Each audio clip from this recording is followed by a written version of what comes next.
மாணவ செல்வங்கள் அனைவருக்கும் எனது காலை வணக்கம். நான் யாருன்னு ஃபர்ஸ்ட் இன்ட்ரோடியூஸ் பண்ணிக்கிறேன். நான் திருச்சி ரயில்வே போலீஸ் இன்ஸ்பெக்டர். நான் இந்த உங்களெல்லாம் சந்திக்க வச்ச இந்த மேடம் தான் ஏற்பாடு பண்ணாங்க. அவங்களுக்கு என்னுடைய முதற்க நன்றி. எதிர்பாராத சந்திப்பாக இருந்துச்சு. நாங்கள் இதை அரேஞ்ச் பண்ணுறதா இருந்தோம். எங்களுக்கு கண்ணா 2 லட்டு திங்க ஆசையானோட விழிப்புணர்வு பண்ண போகிறோம் மேடம் அப்படின்னு சொல்லி நம்ம இங்கே இருக்கிற ஆஃபீஸ்லேருந்து எங்களுக்கு இன்ஃபார்ம் பண்ணாங்க. அதுக்கு தான் நாங்களும் ரெடியாக இருக்கோம் அப்படின்னு சொல்லிட்டு நானும் உடனே வில்லிங்காக வந்துட்டேன். இப்போ நான் என்ன சொல்ல போகிறேன், நல்ல அருமையாக பண்ணுங்க. ஆக்டிவ் ஆக்ஷன் எல்லாம் நல்லா சூப்பராக பண்ணுங்க. நல்லா சிகரெட்டு அதான் நல்லா என்ஜாயாக பண்ணாங்க. நல்லா இன்வால்வாக பண்ணீங்க. ரொம்ப சூப்பர், ரொம்ப நல்லா பாராட்டு. அந்த டாக்டர் நடித்தவங்க அவ்வளோ கரெக்டாக நடித்தாங்க. எப்பவுமே டாக்டர்ஸ் அதிகமாக ஒரு வார்த்தை கூட பேச மாட்டாங்க இல்லையா? நமக்கு இல்ல இல்ல என்னோட இது நமக்கு எக்ஸ்ட்ராவா தோணும். அது அடுத்தது இது சொல்ல போறாங்களோ, நான் இல்ல நான்லாம் வரமாட்டேன் அப்படின்னு அது நெகட்டிவா சொல்றாங்க இல்லையா? அப்ப ஏதோ சொல்ல போறாங்க போல இருக்குன்னு நம்மளாம் இங்க கணிச்சுட்டே இருக்கையில நீங்க வாங்க டெஸ்ட் கொடுங்க நாளைக்கு வாங்க அப்படின்னு சொல்லி அந்த நடிப்பு சொல்ல வரேன். அவங்க கரெக்டா அந்த ரோல் பண்ணாங்க. எல்லாருமே நல்லா பண்ணாங்க. அவங்களோட ரோல் எனக்கு ரொம்ப பிடிச்சிருந்தது. அதனால யார் அவங்க? Super super. அப்புறம் நான் இப்ப சொல்ல போறது என்ன அப்படின்னு சொன்னாக்கா, நிறைய டிரான்ஸ்போர்ட் இருக்கு. டைப் ஆஃப் டிரான்ஸ்போர்ட் என்னென்ன type of transport? 2 wheeler, 4 wheeler, auto, train. Very good. இப்பதான் என் பாயிண்ட் வந்துட்டீங்க. யார் ட்ரெயின் சொன்னா புடிச்சிட்டீங்க. நான் எதை எதிர்பார்க்கிறேங்கிறத புடிச்சிட்டீங்க. Okay, very good. ட்ரெயின், அப்புறம் ஃபிளைட், அப்புறம் அப்புறம் பஸ். 4 வீலர்ல அதுல வந்துச்சு. ஓகே, பஸ், அப்புறம் ரிக்ஷா, சைக்கிள், அப்புறம்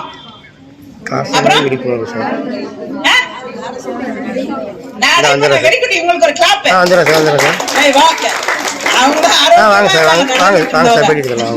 புரியுதுங்களா? இதுல நம்ம இருக்கிறது train. Most of the passengers ட்ரெயினை விரும்பி போறாங்க. ஏன் அப்படின்னா, நார்த் இந்தியா போறவங்களுக்கு எல்லாமே ட்ரெயின் தான் cheap and best.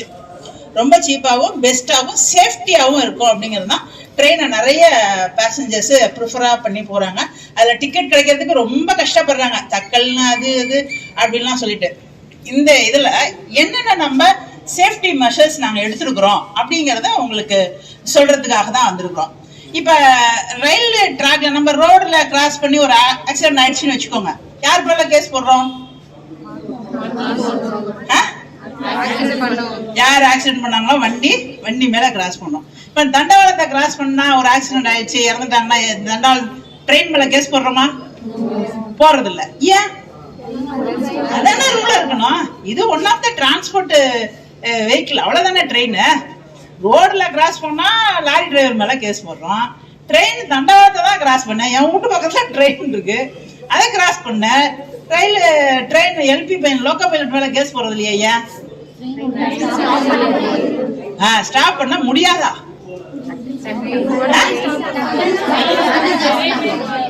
Very good, very good. நிறைய பேரு வெரி குட். ஒரு பிரேக் அடிச்சாங்கன்னா ஒரு ட்ரெயின்ல குறைச்சல 1000, குறைச்சபட்சமா 1000 பயணிகள் இருக்காங்க. புரியுதுங்களா? 1000க்கு மேல. அதுக்கப்புறம் எக்ஸ்ட்ரா கோச்சஸ் எல்லாம் இருக்கிறத பொறுத்து ஒவ்வொரு ட்ரெயின். ஒரு ட்ரெயினோட குறைஞ்சபட்ச கெப்பாசிட்டி 1000 ஆகுது. அப்படிங்கிறப்ப ஒரு பிரேக் அடிச்சா எவ்வளவு பேர் பாதிக்கப்படுவாங்க? 1000 பேர் பாதிக்கப்படுவாங்க. அதுக்காக என்ன பண்ணிருக்கிறாங்க? என்ன பண்ணுனா இதை நம்ம செய்ய மாட்டோம் அப்படிங்கறத என்ன பண்ணிருப்பாங்க? என்ன சொன்னா நீங்களா கேட்பீங்க? இப்ப மாஸ்க் போடணும்னு சொன்னாங்க இல்லையா? எல்லாம் சொன்னாங்க. டாக்டர்ஸ் சொன்னாங்க, இன்ஜினியர் சொன்னாங்க, நடிகைகள் சொன்னாங்க, சமூக ஆர்வலர்கள் சொன்னாங்க, எல்லாம் சொன்னாங்க. கேட்கவே இல்லை. என்ன பண்ணா கேட்டீங்க? சட்டம் போட்டாங்க. மாஸ்க் போடாதவங்களுக்கு கேஸ போட, ஃபைனை கட்ட வைக்க அப்படின்னா அதுக்கு சட்டம் போட்டாங்க. எல்லாம் உபயோக பண்ணும். புரிஞ்சிச்சா? அதே போல தண்டவாள பாதையை நம்ம கிராஸ் பண்ணோம்னா யாருக்கு ஃபைனு? நமக்கு ஃபைன். புரிஞ்சிச்சுங்களா? தண்டவாள பாதையை நீங்க எல்லாம் கிராஸ் பண்ணீங்க அப்படின்னா உங்க வீட்டு பக்கமாவே இருந்தாலும், உங்க வீட்டுக்கு போறதா இருந்தாலும், எக்காரணத்தை முன்னிட்டும் தண்டவாள பாதையை நீங்க கிராஸ் பண்ண கூடாது. இப்படி பண்ணுனா சட்டப்படி தண்டிக்கப்படுவீர்கள். ஒரு பாயிண்ட் புரிஞ்சிச்சா? ரெண்டாவது வந்து அப்படியே மீறி அடிபட்டு ஏதோ ஒன்று ஆயிடுச்சு அப்படின்னா, ட்ரெயின்ல போயிட்டு இருக்கிறீங்க, ஏதோ ஒரு விஷயம் நடந்துருச்சு, இல்லாட்டி ட்ரெயின் உங்க ட்ராக்கு உங்க வீட்டுக்கு பக்கத்துல ட்ராக்ல ஏதோ ஒன்று நடக்குது, அப்ப என்ன செய்யணும்? ஏதோ ட்ராக்ல ஒரு சம்திங் ஏதோ இருக்கு, ட்ரெயின் வரப்போகுது, அப்ப நீங்க என்ன செய்யணும்? ஸ்டேஷனுக்கு இன்ஃபார்ம் பண்ணணும். ஸ்டேஷனுக்கு உங்களுக்கு நம்பர் தெரியுமா? இப்ப இங்க இருக்கிற ஜங்ஷன் நம்பர் தெரியுமா? தெரியாது. அப்ப ட்ரெயினுக்குள்ள இருந்தீங்கன்னா செயினை பிடிச்சிருக்கணும். Very good, super. நீங்க தானே சொன்னீங்க. கிளாப் பண்ணுங்க இவங்களுக்கு. சரிங்களா? அந்த அபாய சங்கிலி இருக்கு. எதுக்கு அது இழுக்கிறதே இல்லை யாருமே.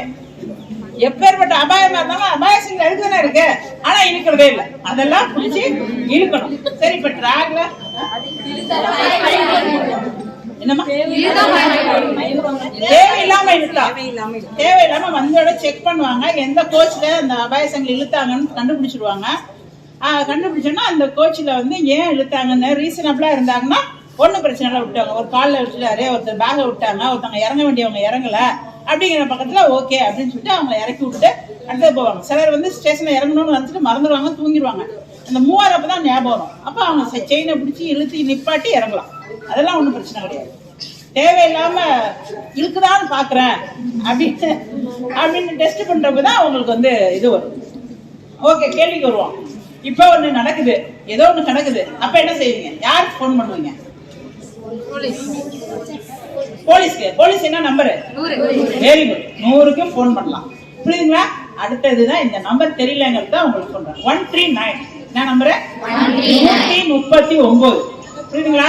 இது ஆர்பிஎஃப் கண்ட்ரோல் ரூம். இங்க ஆர்பிஎஃப் இருக்காங்க, ஜிஆர்பி, நாங்க தமிழ்நாடு போலீஸ். எங்களுக்குரிய கண்ட்ரோல் நம்பரு 1512. என்ன நம்பரு? இது ரெண்டுமே டோல் ஃப்ரீ தான். 100 எப்படியோ 100க்கும் நீங்க பண்ணலாம், ஒன்றும் தப்பு கிடையாது. 100க்கு பண்ணலாம். இந்த 3 நம்பர்ல எதுனா வேணா நீங்க போன் பண்ணலாம். புரிஞ்சுச்சிங்களா? எங்க எது நடந்தாலும் சரி. ஓகே, இப்போ நீங்க ட்ரெயின்ல பிரயாணம் பண்ணி போறீங்க. ட்ரெயின்ல என்னென்ன கோச் எல்லாம் இருக்கும் உங்களுக்கு தெரிஞ்சது? ஏசி கோச் இருக்கும். Very good. அப்புறம் நான் ஏசி கோச் இருக்கும். அப்புறம் ஸ்லீப்பர். ஓகே.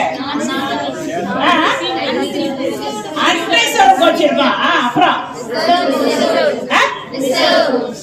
ரிசர்வ்டு கோச் தான். ஓகே, ஸ்லீப்பர் எல்லாமே. அப்புறம் என்ன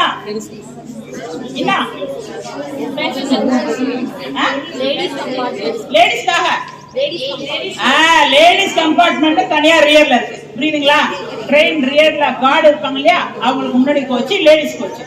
அதுக்கப்புறம் டிசேபிள் பண்ணவங்களுக்கு அது ஒரு கோச். புரியுதுங்களா? இப்ப லேடிஸ் கோச்ல நீங்க போறீங்க. இன்னொரு அக்கா இவங்க என்ன பண்றாங்க, அவங்க அண்ணனா கூப்பிட்டு வராங்க. ஏத்த விடுவீங்களா? ஏத்த கூடவே கூடாது. நமக்கு தெரிஞ்ச பிள்ளை பாப்பா தானே. பேர் என்னம்மா? அஞ்சனா தானே. அஞ்சனா அண்ணன் தானே கூப்பிட்டு வர்றாரு, இருக்கட்டும் அப்படிலாம் விடவே கூடாது. புரியுதுங்களா? என்ன செய்யணும்? அப்படி வேற யாருக்கும் ஒருத்தவங்க ஜென்ஸ் ஏற்றிட்டு இருந்தாங்கன்னா இறங்க சொல்லணும். அப்படி இல்லைன்னா இந்த கோச்சுக்கு இந்த நம்பர் சொன்ன இல்லைங்களா, டோல் ஃப்ரீ நம்பர் சொன்ன இல்லைங்களா, இவங்களுக்கு நீங்க கால் பண்ணீங்கன்னா உங்களுக்கு அந்த ட்ரெயின் எங்க போகுதுன்னு கூட தெரியாம இருக்கலாம். சப்போஸ் போற ட்ரெயின் எங்களுக்கு அந்த கால் இன்டிமேஷன் வந்துடும் கண்ட்ரோல் ரூம் வழியா. நாங்க அடுத்த ஸ்டேஷன்ல அந்த எங்க ட்ரெயின் நிக்க போதோ அந்த ஸ்டேஷனுக்கு இன்ஃபார்ம் பண்ணி அங்க போலீஸ் அட்டன் பண்ணி அந்த கோச்ல இருந்து இறக்கி விட்டுருவோம். ஓகேவா? கிளியர் ஆயிடுச்சா? அடுத்தது வேற என்னென்னலாம் ட்ரெயின்ல நடக்கலாம் உங்களுக்கு? செயின் ஸ்நாச்சிங், அப்புறம் வேற ஏதாவது அபியூஸ், வேற யாராவது குடிச்சிட்டு தகராறு பண்றாங்க, வேற ஏதாவது இடத்துக்கு சண்டை போடுறாங்க, நிறைய ப்ராப்ளம்ஸ் இருக்கலாம் இல்லையா? இதுக்கு என்ன செய்யலாம்? இதான் நம்பர்ஸ். இது நாங்க நம்பர்ஸ் இது நம்பர் பார்த்துக்கோங்க. இது வாட்ஸ்அப் நம்பர் இருக்கு. இல்ல இந்த நம்பரை நீங்க நோட் பண்ணிக்கோங்க. மனசுக்குள்ளே எல்லாம் கடை எழுதிருப்பீங்க. இப்போ நீங்க என்ன சுச்சுவேஷனோ ஒருத்தர் குடிச்சிட்டு இருக்காரு, போதையில இருக்காருன்னா ஜஸ்ட் அவருக்கே தெரியாம ஒரு போட்டோ எடுத்து இதுல நீங்க போட்டு விட்டீங்க, இந்த ட்ரெயின் போட்டு விட்டீங்கன்னா எங்களுக்கு இன்ஃபர்மேஷன் வந்துடும், நாங்க நடவடிக்கை எடுத்துக்குவோம். அதையும் தாண்டி ரயில் மேடட் ஆப் அப்படின்னு ஒரு ஆப் இருக்கு. புரியுதுங்களா? அந்த ஆப்லயும் நீங்க போய் இன்சிடென்ட் என்னவோ அதை நீங்க ரிஜிஸ்டர் பண்ணீங்க அப்படின்னா ஆட்டோமேட்டிக்கா வரணும். அதெல்லாம் எவ்வளவு செகண்ட்ல நாங்க அதுக்கு ஆக்ஷன் எடுக்கிறோம் அப்படிங்கறது எங்களுக்கு இத்தனை மணிக்கு இத்தனை செகண்ட்ல ரிப்போர்ட் பண்ணாங்களா, அடுத்து எத்தனை செகண்ட்ல அதை அட்டன் பண்றாங்க அப்படிங்கறதே கம்ப்யூட்டர்ல நாங்க ஃபீட் பண்ணணும். அந்த மாதிரி இருக்கிறதுனால இவ்வளவு வசதிகளா இருக்கு. இதெல்லாம் பயன்படுத்திக்கணும். புரிஞ்சுச்சுங்களா? சரி, சப்போஸ் நீங்க இறங்க போறீங்க, பேக் நிறைய வச்சிருக்கீங்க, ஒரு பேக்கை மிஸ் பண்ணிட்டு மறந்துட்டு இறங்கிட்டீங்க, அப்ப என்ன செய்யணும்? என்ன செய்யலாம்? போனா விட்டுருவோமா? அப்புறம் அவ்வளவுதான். இதே டக்கு டக்குன்னு பிடிச்சி கால் பண்ணி சொல்லிடுறீங்க, என் பேக் மறந்துட்டேன், என்ன கலரு, கருப்பு கலரு, அதுல என்னென்னது இருக்கு, இந்த சீட்ல நம்பர்லாம் வச்சிருந்தேன், ஆல்ரெடி கீழே வச்சிருந்தேன், மறந்துட்டு இறங்கிட்டேன், கொஞ்சம் எனக்கு ஹெல்ப் பண்ணுங்க அப்படின்னாங்கன்னா அடுத்த ரயில்வே ஸ்டேஷன்ல சொல்லுவோம். அவங்க போய் எடுத்து உங்களுக்கு வர வச்சு கொடுத்துருவாங்க. ஓகேவா? சரி, ஓகே. வேற ஏதோ ஒரு குழந்தை அங்க இருக்கு ட்ரெயின்ல, பேரண்ட்ஸை மறந்து விட்டுட்டு வந்துருச்சு, அவங்க ஒரு கம்பார்ட்மெண்ட்ல இருப்பாங்க, ஒரு குழந்தை அங்க இருக்கு, அப்ப என்ன செய்வீங்க? உங்க குழந்தை இல்லையே, என்ன பண்ணுவீங்க? என்ன சொல்லுவீங்க? இதே கால் பண்ணுவீங்க. ஓகே. வேற குழந்தைக்கு தனியா இருக்கேன் சைல்டு ஹெல்ப் லைன், என்ன நம்பரு? 1098. ஓகேவா? அந்த நம்பருக்கு கால் பண்ணீங்கன்னா ஸ்பீடா ஆக்ட் பண்ணுவாங்க. குழந்தைங்களுக்கும் ஒரு விமனுக்கு எதிராக ஏதாவது ஒரு அக்கரன்ஸ் ஆனிச்சு, ரிப்போர்ட் ஆனிச்சு அப்படின்னா அவ்வளவு ஃபாஸ்டா ஆக்ட் பண்ணுவாங்க. போலீஸா இருக்கட்டும், நாங்க சைல்ட் லைனா இருக்கட்டும், எல்லாருமே அந்த அளவுக்கு ஆக்ட் பண்ணுவோம். இதுக்கெல்லாம் எப்படி நீங்க தான் அந்தந்த விஷயங்களை பயன்படுத்துறத பொறுத்துதான் ரிசல்ட் வரும். ஓகேவா? புரிஞ்சிட்டீங்களா? ஓகே. எல்லாருக்கும் ரொம்ப நன்றி. ரொம்ப நல்லா